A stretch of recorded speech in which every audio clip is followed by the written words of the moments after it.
Hey viewers, my name's Cara, this is my YouTube channel, and this is my first video of 2011. Welcome to the new year! So I thought instead of jumping right into my thing, I would start with a video that will help a lot of you who want to start vlogging do so. Since I started making YouTube videos over a year ago, I've got a lot of questions intermittently from you guys asking me for advice on how to start vlogging. And a lot of you asked me personally, how is it that I look and sound so natural in front of the camera, quote unquote. Is it natural or is it something that came with practice? The simple answer to that is that I'm an actor. I'm used to it, but I think it's a little bit of both natural and learned because I feel that I was first drawn to performance type things like theater and singing and dancing because it's a little bit naturally within me, but I also think a lot of it has been learned through practice because I've been doing theater for about 7-ish years now. Every time I do something else, it's a little bit more ingrained. So while a lot of it may be a natural propensity for performance, I think there are some things that I do that might help you if you try them. So the number one thing that I hear from people who try to start vlogging is that it's so weird and they feel weird like talking to their camera and it's just not natural. And you know, for me right now, I'm alone in my dorm room talking to a camera on a tripod on my desk. When I'm vlogging in a place on campus, I'm just carrying around this camera, just talking to this thing. And so my number one piece of advice is to just try as much as you can to think I'm talking to an audience, not I'm standing alone in a room talking to a camera, because if you feel weird or if you think what you're doing is weird, that's gonna come out. Having done this for a while, I've kind of gotten used to the fact that as soon as this goes on the computer, you guys are seeing it, so I'm talking to you, even though right now I'm just talking to a camera. It's not that weird anymore. This is definitely the actor talking, but warm up. I know, it sounds crazy, but if your face and voice are warmed up, then you won't sound all stumbly, you won't tumble over your words as much. I still do it a lot, but still it'll be easier to say things that sound like things. Blah, blah, blah, blah, blah.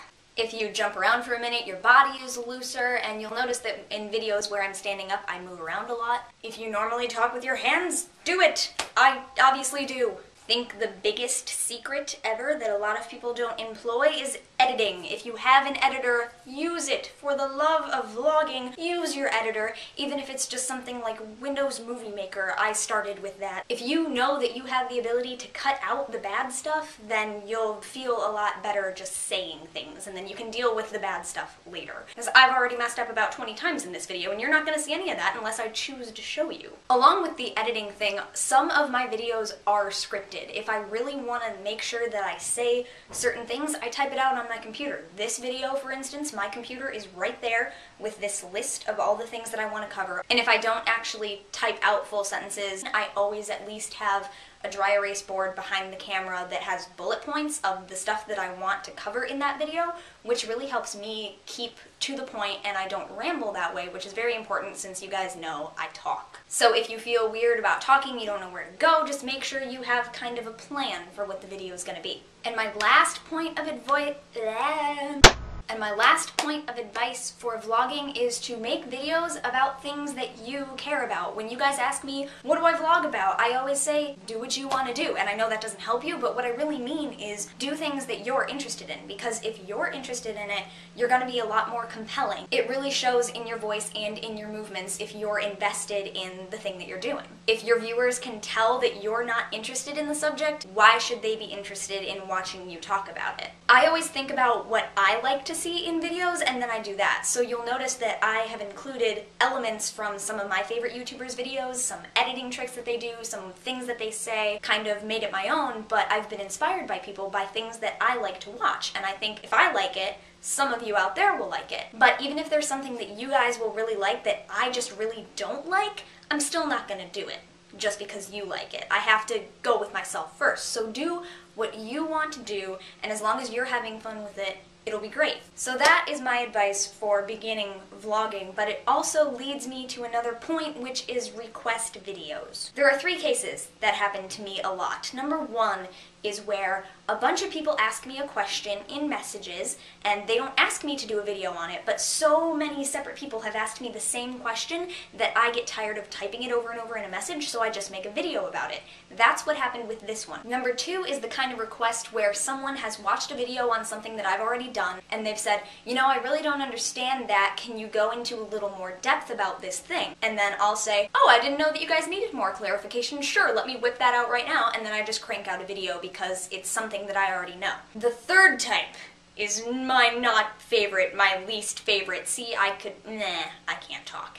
Type number 3 is my least favorite because that is the video where someone sends me a message and says, I think you should do a video on this really obscure thing that you've never heard about, but I happen to be an expert on, just because they want to hear me talk about it. I'm sorry, I'm not going to do that video because 1, if it's something that I'm not interested in, you're not going to be interested in hearing me talk about it. 2, I'm a full-time student, so I really don't have time to be doing book reports on things and then doing videos for you. All I'm going to do is Google it and then read you what I've learned, and you could do that yourself. I have homework to do. I'm not going to do your homework for you. And number 3, if it is one of those cases where the person asking me already knows about the thing and they just want me to make a video on it, you can make a video about it first, since you know about it, and then I can watch your video, and then I'll find out about it. Eh? See?